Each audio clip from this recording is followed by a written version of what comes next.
Okay. I'll bring us in. Yeah. Okay. News. Hey everybody, welcome to Breakfast All Day. Alonso here with Matt and Christy. We made it through another week, and an exciting week in all kinds of different ways. From the actual news to certainly, the world of entertainment, which is our beat. Christy's got her list. There's so much to talk about, you guys. I am, but I can do it off the top of my head because the main important thing is that we have a new president.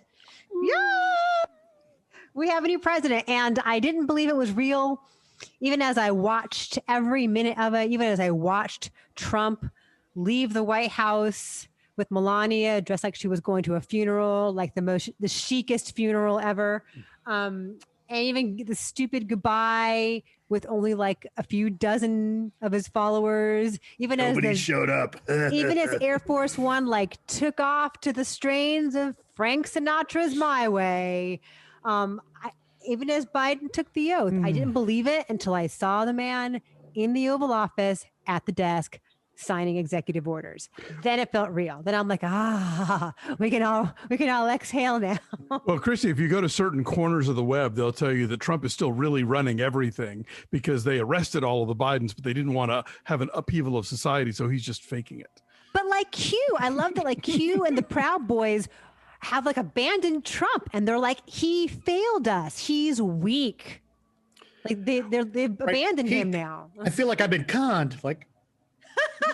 Perhaps you have. Really? Look, I you know what? I keep coming whenever we talk about Trump and the rise of fascism in America. I keep going back to Cabaret, and the rich guy who's like, oh, the Nazis, we can control them. They'll beat up the communists for us, and then we'll still be in charge of everything. It's like, doesn't always work that way. And even Trump, I think, ultimately, as much as we thought of him as just one of the thugs, he's one of the rich guys in this scenario. So this thing that they created for their own purposes will exist now that he's long gone. And it's a thing that we still have to address in this country. I feel like the energy behind it has diminished greatly, though, at least for now.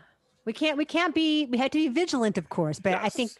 I think that people like Marjorie Taylor Greene and Lauren Boebert and Josh Hawley are going to be the minority outlier. No, but no, not that. But I was going to say there aren't that many of them at this point. All people who sold their souls to go align with Trump, they're now we got to make shit happen. I mean, look, Ted Cruz is clearly, obviously in the running to take over that kind of movement based on the ridiculous shit that he said this week.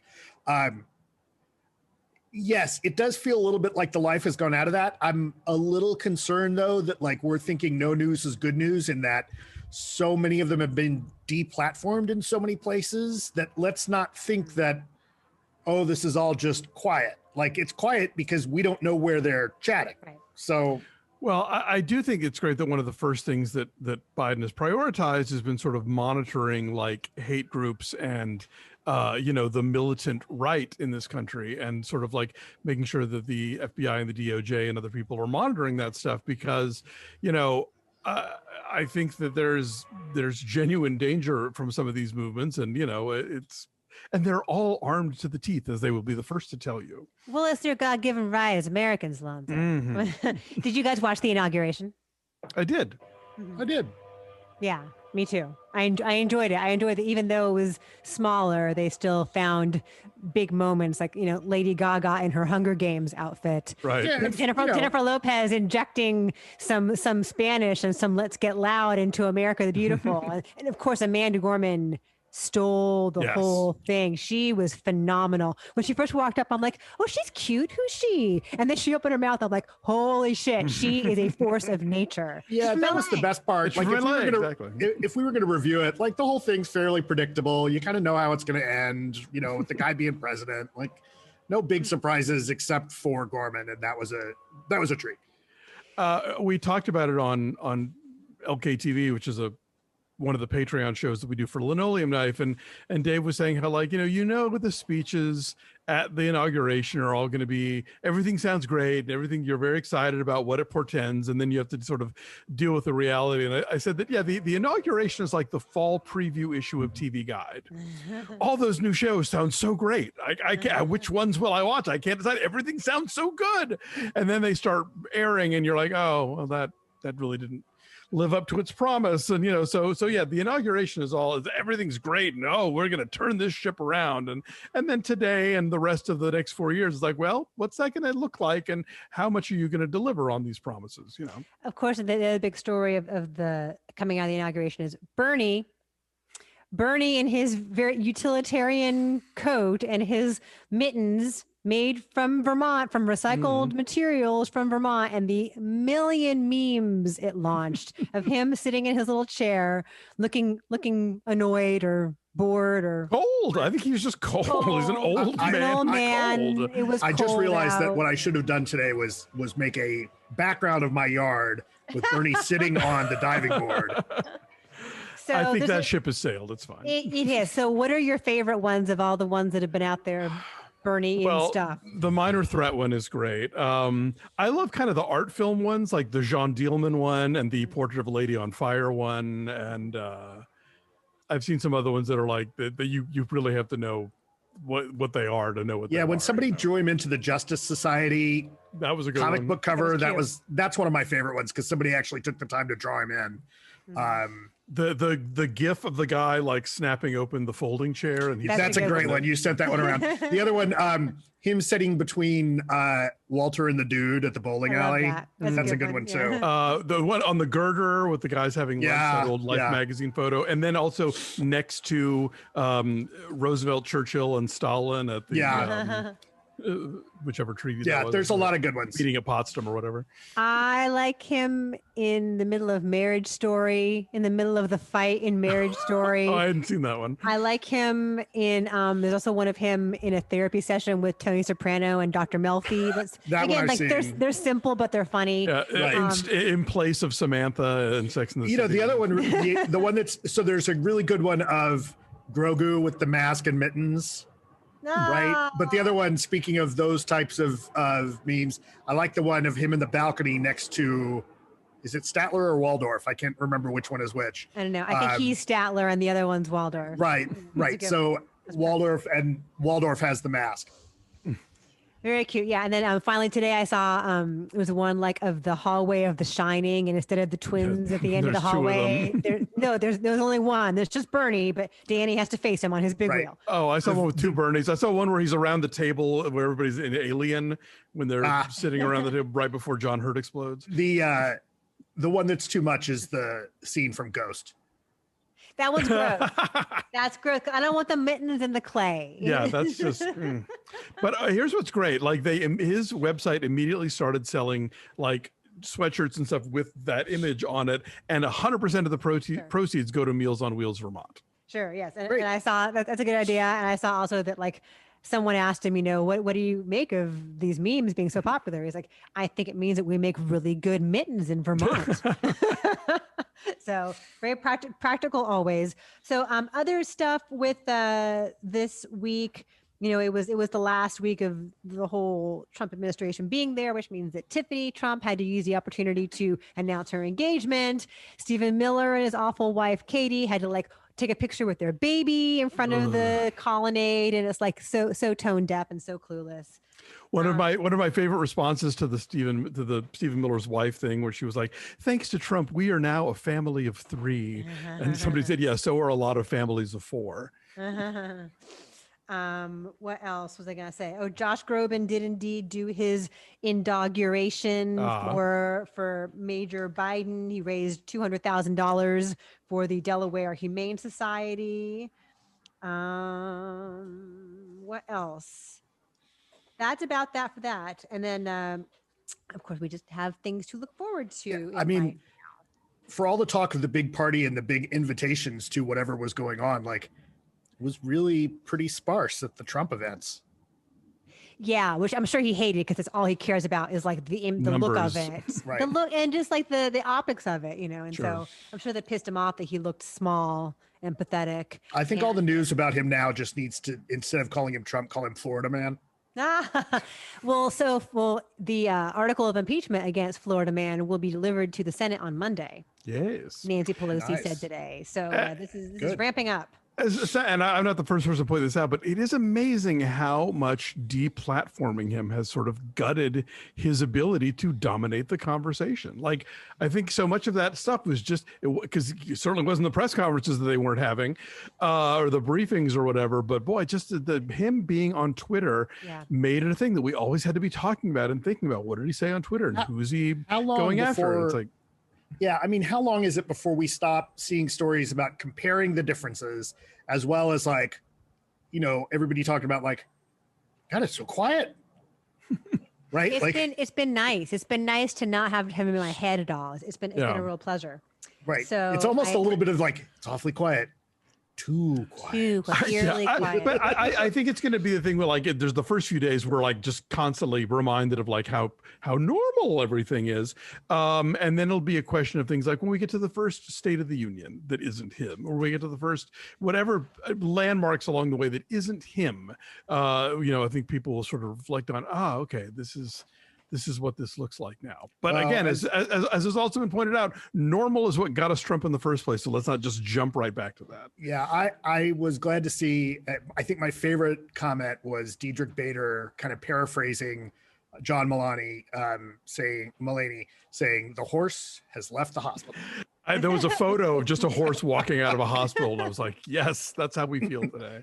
It's about time you got out, you dumb fucking horse. One more big change is that the Diet Coke button is gone from the Resolute desk. This is the little box with a little red button, and Trump would push it, and one of the butlers would bring out a tray with his beloved Diet Coke on it. Diet Coke button no longer there. That's how he stayed so slim. Be honest, if you find out there's a secret button on Trump's desk, don't you think it's something else? Like I immediately went to like Matt Lauer territory with that one. Yeah, or I'm thinking it right, exactly. Or I'm thinking like it's lines of Coke or something, right? Like Diet Coke is a little Diet Coke. Diet soda is a little disappointing. Like, I mean, I will say my button would be Mai Tais. So, but the Diet Coke button is like the perfectly inane thing that he would have, right? Well, like it's like what a little kid thinks they can do when they become president. I'm going to sit in the Oval Office and I'll get what drinks and food brought to me. Right, but it's not even that. It's like all I have to do is press a button, right? It's God forbid he picks up the phone. And says, "Hey, can I get a Diet Coke?" Someone to ask somebody else or whatever. Yeah, right. Like all I could think of, that makes me think of is it in the Contender where there's that little bit about how stumping the White House chef. Well, yeah, like his when he talks about the best, when Jeff Bridges as the president says that the best perk of the job is being able to call up the chef and get whatever you want. Right, anytime, and he just calls up and he gets something, and then towards the end, at like one of the climactic scenes, he calls and asks for something, and they don't have it, and he's so like, he's it's such this great little like not even a B story, like a C story in the movie. It's the main thing I remember from that movie. Yeah, but a button for a Diet Coke, that's weak. I love it. We have one more thing on Trump, then I'll move on. SAG-AFTRA is considering kicking him out of the union. He has been a member of SAG since 1989. And so no more awards season screeners for him if he gets kicked out. Do you think he votes? Serve him right. Do you think he votes for the SAG Awards? Like, did he take that seriously? He gets his ballot in the mail? I bet he hands it off to like Don Jr. or something. Right. Ivanka, you have good taste. It doesn't even get to him. I just imagine like bringing like the SAG ballot, like it's mailed to the White House for the past 4 years. Like, Green Book explained. Did you see Christy Swanson all mad that they were going to take him out of movies? It's like, well, you should take me out of movies too. Like, take me out of Ferris Bueller and whatever the other movie was. And she misspelled Bueller. Right. And it was a little like, stupid.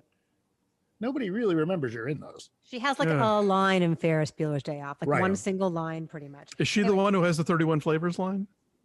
My brother's she's like, he's sick. Yeah. All right, so let's move on to more important news involving the MyPillow guy. We got two pieces of news on the MyPillow guy. One of them is that a bunch of stores, including Bed Bath & Beyond and Kohl's, have stopped selling MyPillow, supposedly because they're not selling very much, but Oh, no, the invisible hand of the marketplace. And there's that porn site that says they're not going to ask. Yes. I have that news, of course. Oh, yeah. Sorry. Go ahead. It's called, actually, that means I have three pieces of MyPillow news. It's a website called Is My Girl. An adult site says that the models will no longer be using MyPillow for dry humping and sexy pillow fights. They have standards. Take a stand where you can, Yes. The other piece of news I have is the story in the Daily Mail that supposedly the MyPillow guy has dated Jane Krakowski for 9 months. Like they had some hot and heavy romance last year, and he was like courting her forever and sending her jewelry and flowers, and then she gave in and she like dated him for 9 months allegedly. Even by Daily Mail standards, that piece seems real sketchy. Like the only quotes they got from the two people involved were like, I don't know who this person is, which is not to say they aren't like, trying to cover it up or whatever, but it just, I need a second source here. I mean, it defies logic on a multitude of levels, right?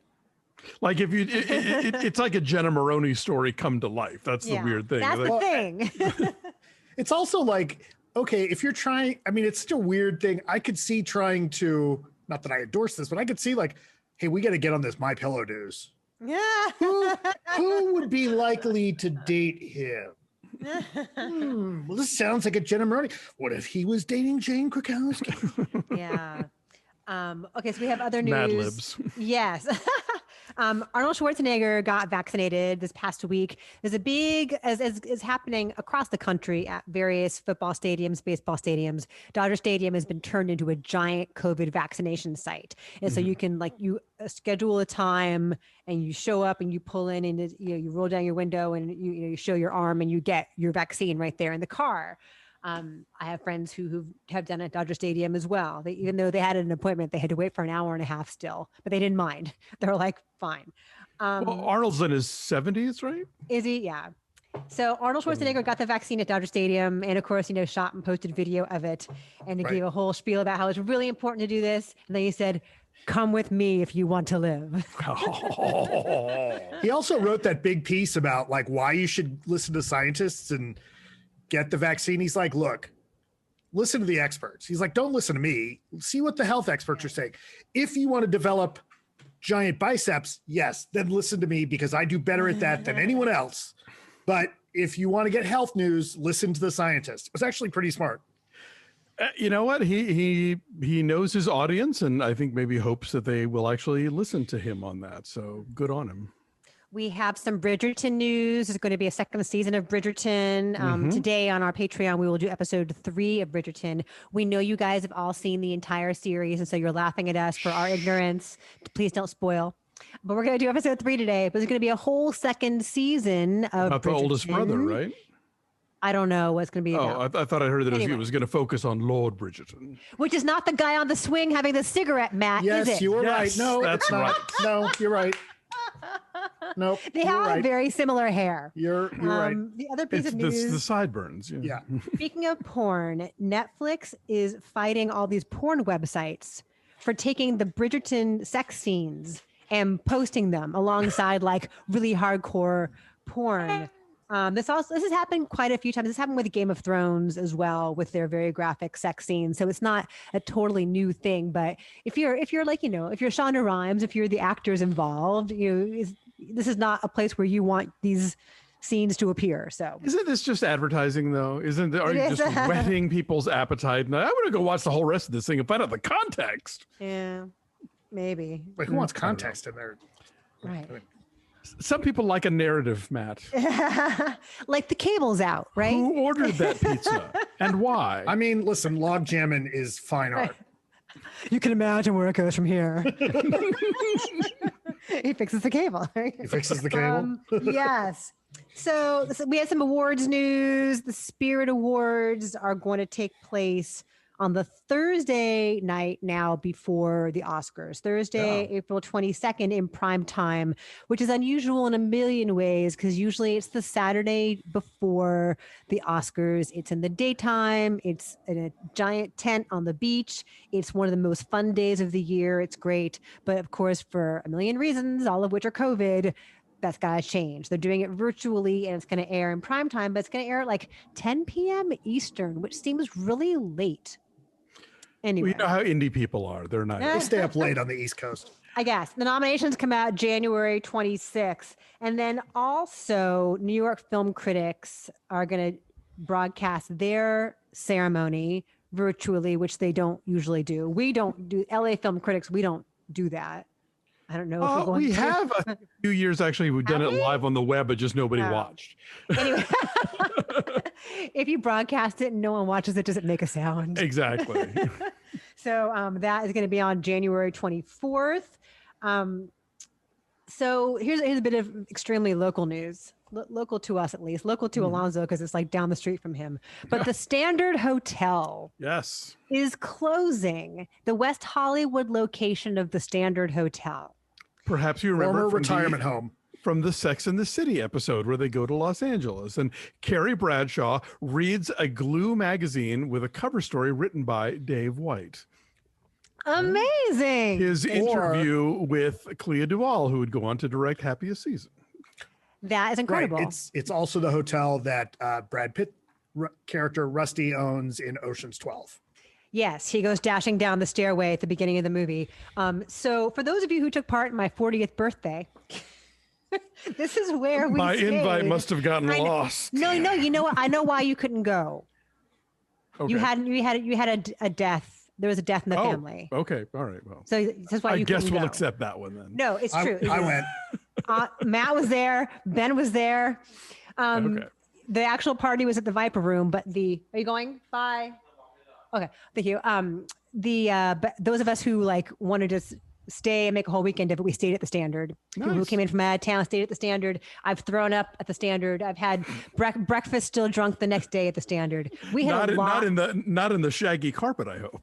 No, and they have shag carpet. The thing with the Standard that was so cool, it was so like retro mod chic, and they had like those bubble chairs that hang from the ceiling and like shag carpet on the ceiling of the lobby.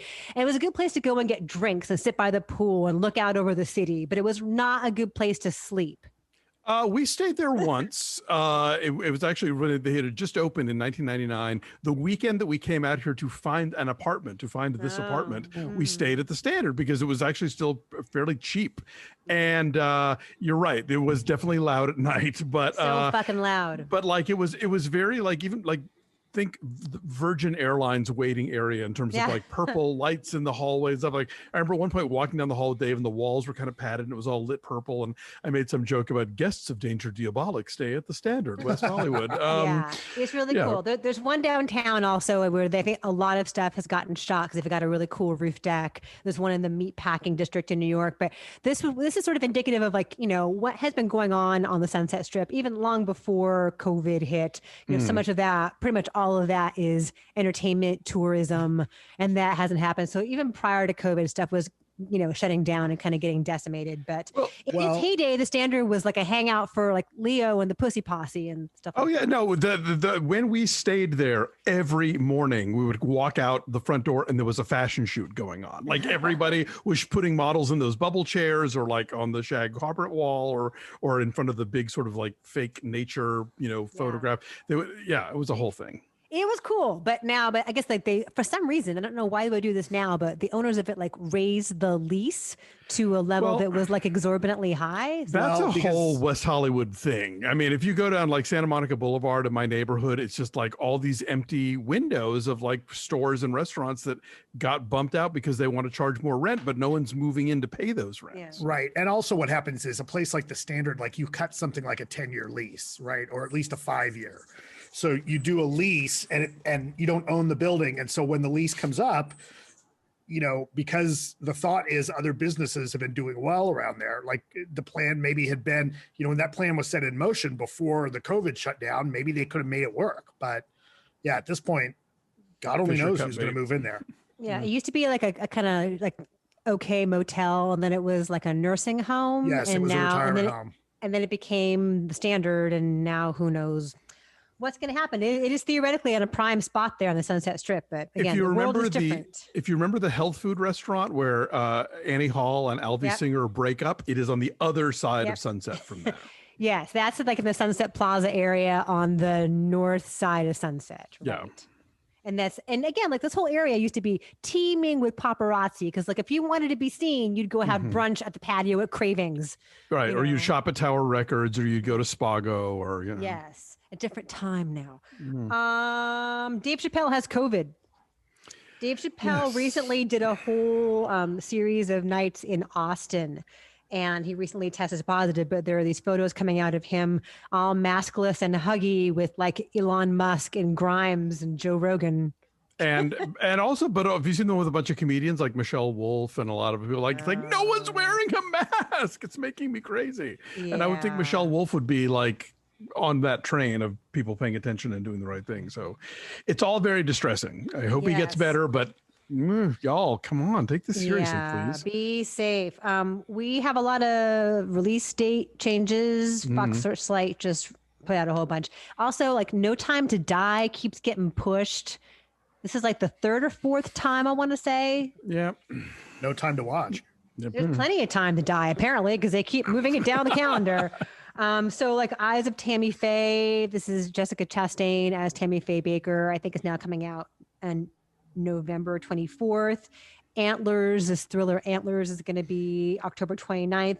And the Guillermo del Toro movie Nightmare Alley with like star-studded cast, Bradley Cooper, Cate Blanchett. That is now December 3rd, which is the same date that Shape of Water came out a few years back, I want to say.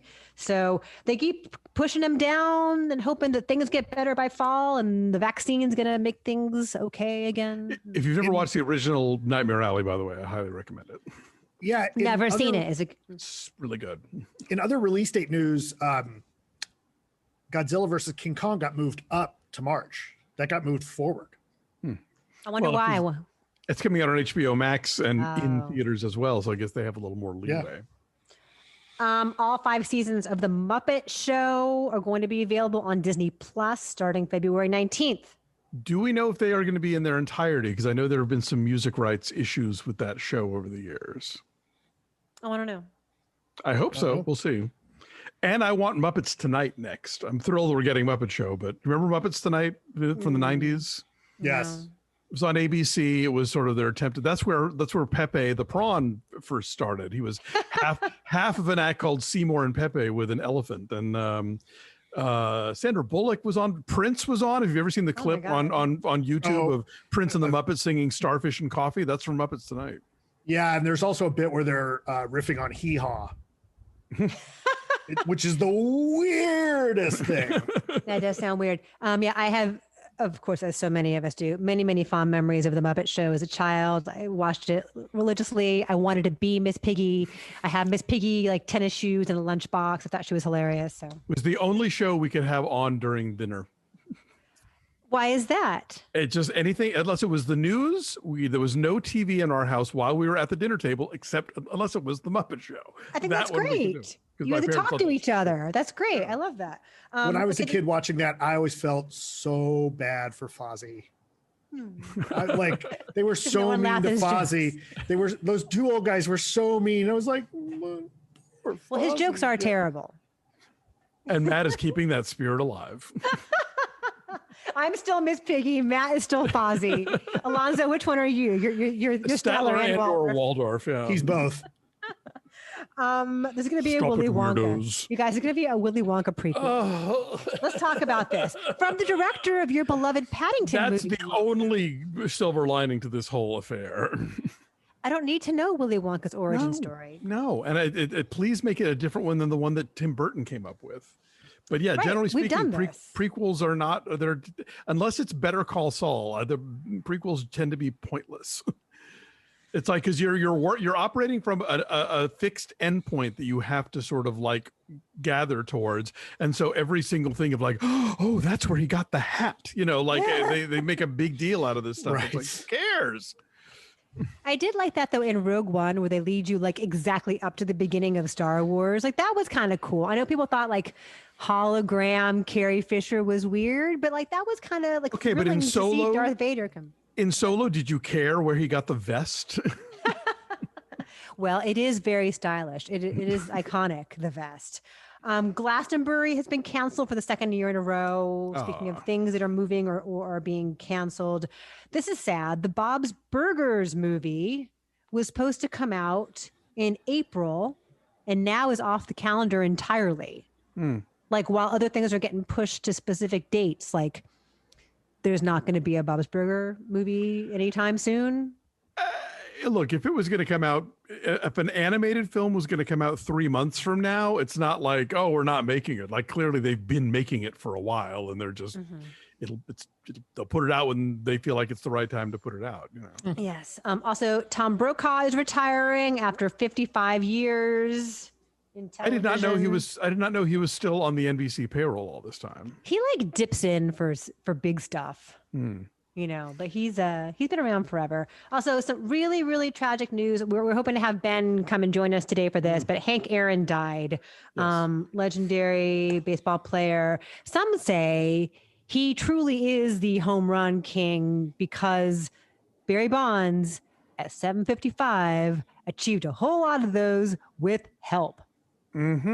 Hank Aaron did not. No asterisk on Hank Aaron. Do you have, since you grew up in Atlanta, Alonso, do you have knowledge or memories of Hank Aaron? Totally. Yeah. I mean, I am legendarily not a sports person, but I was a kid when 714 happened and then 715 happened, and it was everywhere. It was like, you know, special editions of the newspaper, and like it was all anybody talked about, you know, even like kids at school. That I never talked about sports, but this was a huge thing. And then actually years later, one of his daughters went to high school with me. So yeah, I mean, he was a local legend, and obviously is a giant in sports, and somebody who, you know, I think is very much the heir to Jackie Robinson's legacy in terms of like, he was not just playing, but like outplaying and out achieving in a period where there was still, you know, there still is now, but I mean, like he had to deal with a lot of ugly racial animus, and he still, like, you know, accomplished great stuff. As he was approaching Babe Ruth's home run record, I mean, he got untold amounts of just racist hate mail and death threats and shit. He dealt with so much, and just with grace, and has remained a leader in baseball and civil rights. He was the last Negro League player to move up to the major leagues. I did not know that. Really, really poor in Mississippi. He was the youngest of 8 kids, couldn't afford anything resembling a baseball or a bat, and so he practiced with like sticks and bottle caps. Wow. To then become like the incredible hitter that he became. It's just hard work and, you know, a gift. And he was a lovely guy. And so Hank Aaron has died at 86. And so that is what I will leave you with. Sad piece of news. Yeah. And, as we're speaking of celebrities that died, I was as a longtime fan of Babylon 5, and people that watched Lost will know the work of Mira Furlan. She was one of the leads in Babylon 5, and she just died in the last couple of days. She was a Croatian actress, picked up the Babylon 5 role like right as she got to the US, was one of the leads in that show throughout the entire run. And then she was on Lost for, I think, 4 or 5 years. I didn't watch Lost, but I know that she was on that too. So, you know, those of us Babylon 5 nerds out there, yeah, that was kind of a bummer. I've never seen Babylon 5. Thank you for sharing that. It's really good. You have to get past the production values, because it's made in the 90s, right around the time that like Star Trek, the dawn of CG. Well, yeah, it's the dawn of CG, and it was, you know, kind of the competitor show to Deep Space Nine, and they clearly did not have the money that Paramount did, and it shows. But the writing and acting is really good.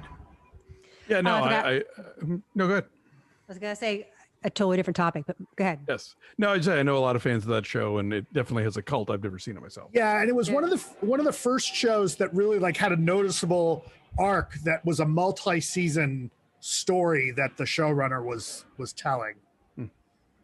One last thing, and this is a good piece of news I will leave you on. There's this hashtag that's trending today on Twitter is hashtag impeach Biden now. And the reason it's so popular is because the K-pop fans have taken it over. Once again, they are working their magic to harness the power of social media for good. And K-pop trumps QAnon every time. They're so smart. It's so clever. So if you wonder why it is that like you log on to Twitter and impeach Biden now is trending, is because the K-pop people. The kids know how social media works. I also love that there was some poll about how a majority of people were supportive of sort of more progressive kind of political stances, and AOC tweeted it with like, all your base are belong to us. And some guy responded, I really wish you knew how to construct a proper sentence. It's like, have we forgotten our OG memes? That was like the first meme. Because Flash is going away. Adobe Flash is going away. Nobody's going to support it anymore. And so there's this whole section of internet lore that's going to disappear because the browsers won't support it. Well, we'll have to explain it to our grandchildren. Exactly. Anyway. Back in my day, our memes were on Flash. Don't even get me started on Eats My Balls. I can't have cheeseburger. God, I haven't thought about Eats My Balls. Oh. Matt, can you bail us out with Marquees? Yes, yes, I will. Let me share my screen. Okay, our first marquee this week comes from Geoff Swanson, who reliably sends us a lot of marquees. This one is the Parkway in Minneapolis. There is a lot of snow on the ground, as we can see that the snowplows have kind of put it to the side. That's also what happens after you get a couple of weeks of snow and the snowplow puts that slushy, nasty garbage up on the side of the road, which that's the point in the winter where you're like, yeah, okay, that's already. It's not cute anymore. Yeah, exactly. Ugh, now it's just gross. So the Parkway says Harry Potter and the prisoner of his house. Swanson writes, Jeff writes to us saying, staying in quarantine here in Minneapolis, which is easy to do with the snow, but the Parkway is doing its best by renting out itself for private and socially distanced events. Happy post inauguration. I think I'm going to start renting myself out to private events. Hello, I'm here. No comment. I mean, why give it away for free? Okay, next up, TheWrap 22 sent us this. He put this on our radar. He didn't. Oh, he didn't. Oh, he's one of my old friends from high school. Jason Rappaport. It's an old friend of mine from high school, and he lives in the Bay Area. But he posted this. He posted this, and this is the Grand Lake in Oakland, which we've featured before. Their current marquee says, good riddance to racist liar Trump, the worst ever U.S., quote, president. Our national nightmare is over. Can't argue with that. I love quoting one Republican president to diss another Republican president. Exactly. All right, next, this is a picture that I found. It's the Michigan Theater in Ann Arbor. It's somewhat the same sentiment celebrating a new president. This one's a bit more positive. It says, welcome President Biden and VP Harris. Democracy has prevailed. And that's a quote from President Biden. So nice marquee in Michigan, although this came from a news story about how a lot of the Trump fans in Michigan are really pissed. So boo-hoo. What are you going to do? The last picture, I think, is one of my favorites from this week. This comes from Rob Blum. He says, this is from a bowling alley, but it's still applicable. Love the podcast. And it says, goodbye 2020, year of the gutter ball. And how? A place called Pins, P-I-N-Z, and the Z makes it edgy. Pins. There's one of those in it's what used to be the bowling alley by Jerry's in Studio City is now called Pins. Oh, so it's a chain then. Or American Pins, it's just the hip thing to do with your bowling alley, I suppose. All righty. Well, hey, thanks for watching, you guys. Like this video, subscribe to our YouTube channel, follow us at BeFastAllDay on the social medias, and check out our Patreon page at patreon.com/BeFastAllDay. We're recapping WandaVision. We're recapping Bridgerton, as we mentioned before. And this week, because our subscribers picked it for us, we're talking about John Frankenheimer's 1962 classic, The Manchurian Candidate. So all of that is exclusive to our subscribers. Maybe you should become one. Thanks for watching. Have a good week. See you next time. Bye.